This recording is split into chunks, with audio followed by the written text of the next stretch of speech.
Let us move on to our next questioner at the microphone over there. Mr. Edelman. Welcome to America, Mr. Mandela. I'm Ken Edelman. Those of us who share your struggle for human rights and against apartheid have been somewhat disappointed by the models of human rights that you have held up since being released in jail. You've met over the last 6 months 3 times with Yasser Arafat, who you have praised. You have told Gaddafi that you share the view and applaud him on his record of human rights and his drive for freedom and peace around the world.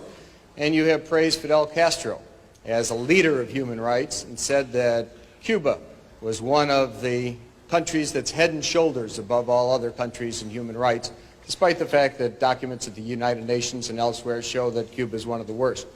I was just wondering, are these your models of leaders of human rights? And if so, would you want a Gaddafi or an Arafat or a Castro to be a future president of South Africa? One of the mistakes which some political analysts make is to think that their enemies should be our enemies.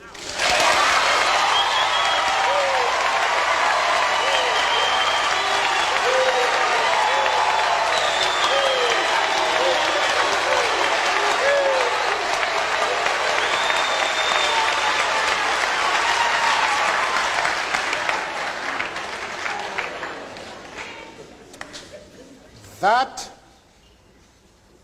we can and we will never do. We have our own struggle which we are conducting. We are grateful to the world for supporting our struggle. But nevertheless, we are an independent organization with its own policy.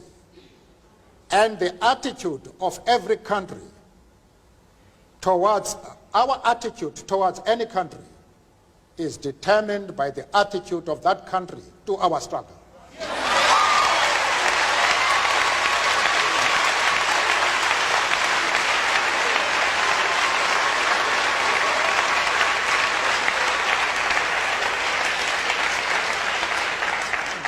Yasser Arafat, Colonel Gaddafi, Fidel Castro support our struggle to the hilt.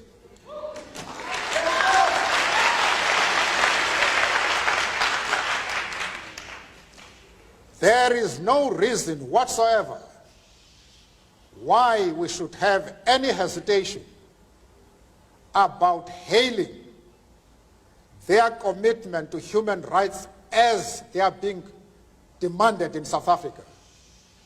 Our attitude is based solely on the fact that they fully support the anti-apartheid struggle. They do not support it only in rhetoric. They are placing resources at our disposal for us to win the struggle.